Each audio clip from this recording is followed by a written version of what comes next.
Para wargi sadaya, wilujeng patepang dina acara Sabda Sunda. Mugia janten berkah kanggo urang sadayana. Mangga wilujeng ngadangukeun.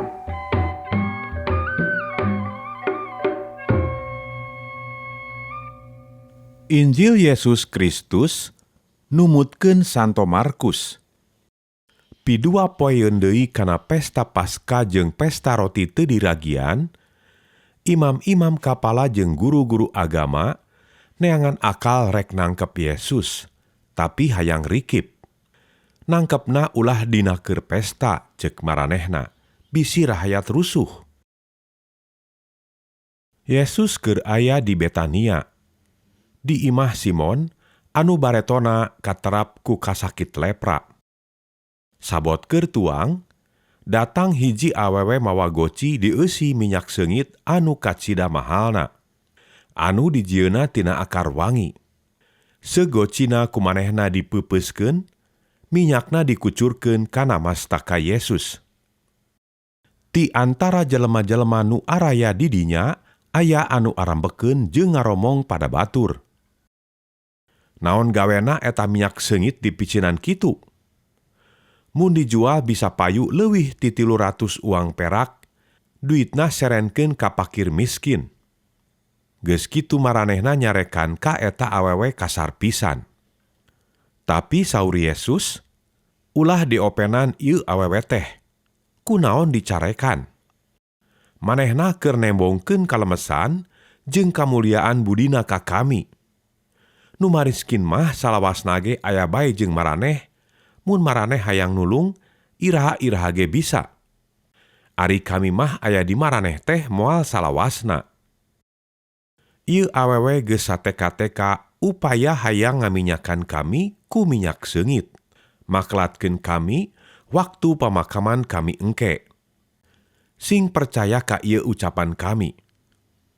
Di mana bae Injil diwartakeun di sakuliah dunya, kahadean ieu awewe ka kami geus tangtu bakal dicaritakeun pikeun pangeling-eling ka manehna. Geus kitu Yudas Iskariot, salah saurang ti 12 murid, datang ka imam-imam kapala, maksudna rek nyerenkeun Yesus. Maranehna kacida aratoheunana, ngadarenge kasanggupanana, sarta janji rek mere duit ka manehna. Ti harita Yudas ngintip-ngintip kasempetan, rek nyerenkeun Yesus. Dina poe kahiji pesta roti teu diragian, nyaeta poean mencit anak domba keur dahareun dina poe Paskah, murid-murid arunjukan ka Yesus. Bapa, tuang jamuan Paskah teh palai di mana disayagikeunana? Anjeunna miwarang 2 murid saurna. Maraneh kudu ka kota. Di ditu bakal papanggih jeung jelema mawa kendi eusi cai. Tuturkeun nepi ka asupna ka jero imah, tuluy tanyakeun kanu boga eta imah kieu. Saur Pak Guru, mana kamar jangkami dahar Paskah jeung murid-murid? Engke maraneh dituduhan hiji kamar anu lega di loteng, geus beunang ngatur lengkap jeung parabot daharna. Pek atur dahareunana. Bral nu dipiwarang teh arindit ka kota. Didinya sagala hal anu disaurkeun ku Yesus tea bukti. Prak maranehna ngatur tuangeun keur jamuan Paskah. Peutingna Yesus sumping ka dinya jeung murid-murid. Sabot tuang dina meja jeung murid-murid, Yesus nyarios kieu. Kami ngabejaan. Aya saurang ti maraneh anu ayeuna keur dahar jeung kami, bakal ngahianat ka kami. Murid-murid ting rarenjag, seuk naranyakeun silih genti pokna. Nanging tangtos sanes abdi anu dimaksad ku Bapa teh. Walerna. Hiji tinu 12. Nyaeta anu engke bentrok leungeun jeung kami nyelupkeun roti kana mangkok. Putra manusia memang geus pastina kudu dipaehan, luyu jeung eusi kitab suci. Tapi kacida bakal cilakana eta jelema anu ngahianat ka putra manusia teh. leuwih hade lamun eta jelema henteu kungsi lahir ka dunya. Tengah-tengah tuang Yesus nyandak roti hiji. Sanggeus muji syukur, rotina ku anjeunna disemplekan, tuluy diasongkeun ka murid-murid. Ieu tampanan, dahar, saurna. Ieu teh daging awak kami. Tidinya anjeunna nyandak lumur anggur. Sanggeus muji syukur, lumur diasongkeun ka murid-murid tuluy diarinum. Ieu teh getih kami, saur Yesus. Anu dikucurkeun pikeun jalma rea. Ieu getih kami teh neguhkeun perjanjian Allah. Kami ngabejaan. Ti semet ieu kami moal nginum deui anggur ieu, nepi ka waktu engke nginum anggur anu anyar di karajaan Allah. Sanggeus kitu, aranjeunna nganyanyikeun hiji lagu pepujian.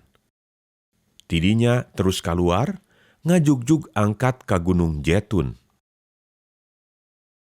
Yesus nyarios ka murid-murid. Peuting ieu keneh, maraneh bakal kalabur ti kami. Sabab ceuk kitab suci, eta pangangon teh bakal tiwas ku Allah, baris dipaehan, dombana disina paburisat.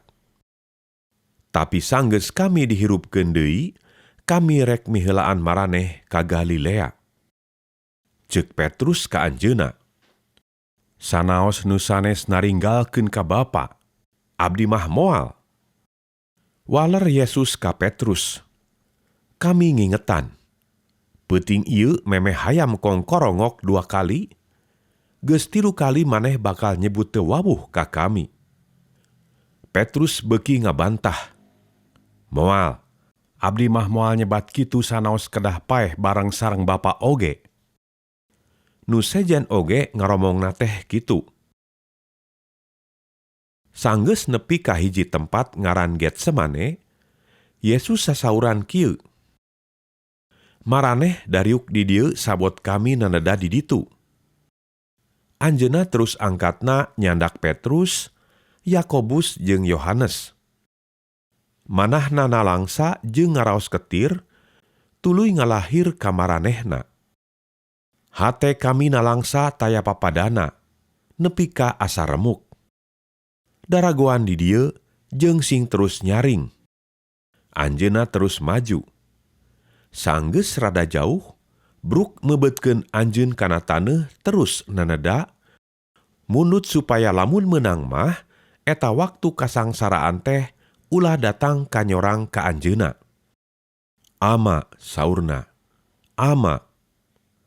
Kangge ama mah teu aya anu mustahil. Candak ieu lumur kasangsaraan teh ti abdi. Nanging ulah numutkeun kahoyong abdi. Kedah kumaha pangersa ama bae. Geus kitu anjeunna ngalongok heula ka murid nu tiluan. Kasampak keur sarare. Saurna ka Petrus. Simon, sare maneh teh. Na teu kuat nyaring barang sajam? Saurna deui ka tiluanana. Kudu terus nyaring. Naneda menta ulah keuna ku panggoda. Maraneh ari jiwa mah sumanget, tapi badan lahir hengker. Geus kitu anjeunna angkat naneda deui eusina saperti tadi. Tidinya ngalongok deui nu tiluan, kasampak sarare keneh, panonna teu bisa dibawa beunta. Boro-boro ngajarawab dipariksa oge. Sanggeus ngalongok ka 3 kalina, anjeunna ngalahir. Rek tonggoy bae sarare jeung ngareureuh teh? Geus cukup. Tenjo, geus waktuna Putra Manusa teh diserenkeun kana kakawasaan manusa nu daroraka.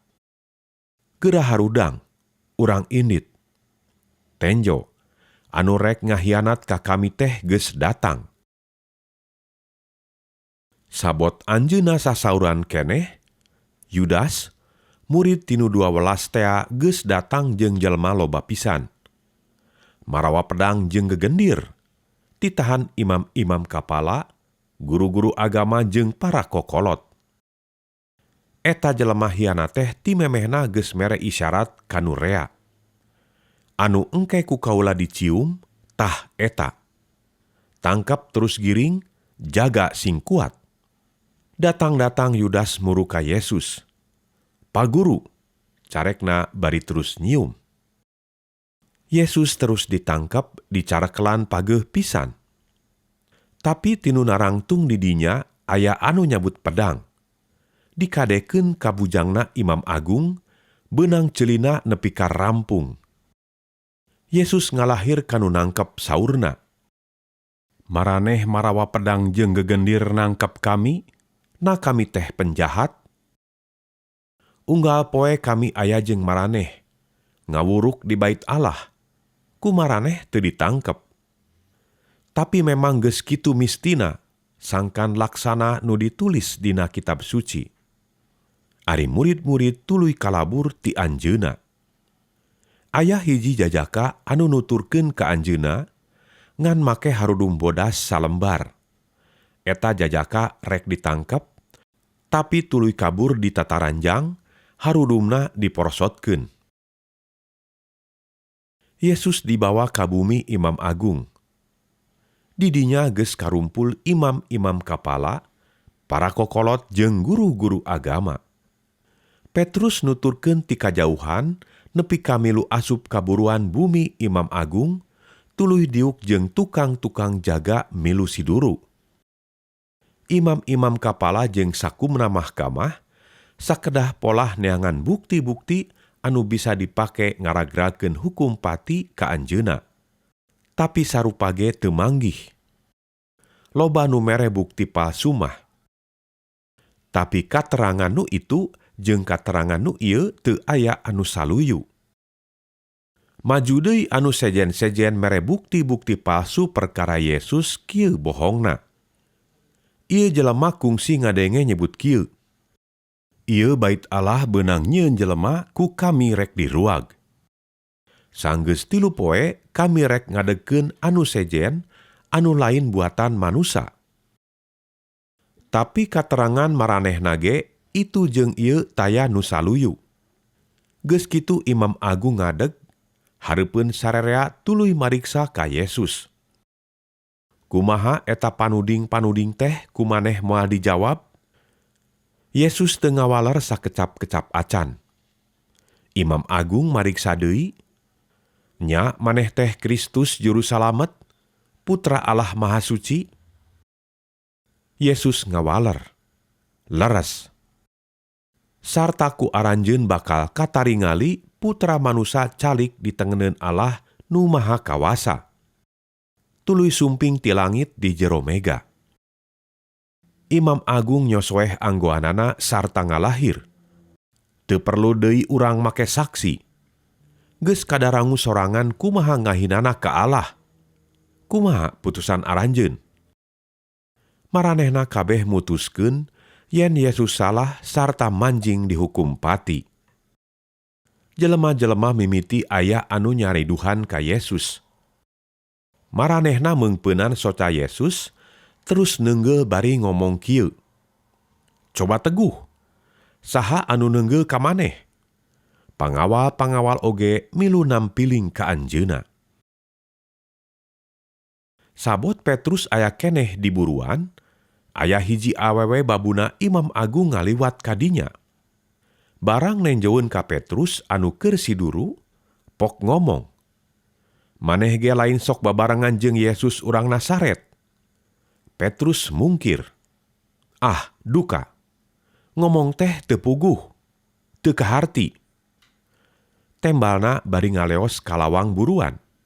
Hayam kadenge kongkorongok. Eta babu nenjo deui ka Petrus, tuluy ngomong kanu araya di dinya. "Ieu jelema teh baturna Yesus." Petrus ngangles deui. Teu lila nuliana oge naruding ka Petrus pokna, "Maneh moal bisa mungkir. Maneh salah saurang baturna, da maneh oge ti Galilea." Tembal Petrus, "Wani sumpah kuring ngomong saenyana. Masing dihukum kuring ku Allah lamun henteu saenyana. Nyaan, teu wawuh ka jelema anu disebut ku aranjeun teh." sapada harita keneh hayam kongkorongok deui kadua kalina. Ras Petrus ingeteun kana lahiran Yesus. Memeh hayam kongkorongok 2 kali, geus 3 kali maneh bakal nyebut teu wawuh ka kami. Segeruk bae Petrus jeurik. Sakitu dawuhan Gusti Allah.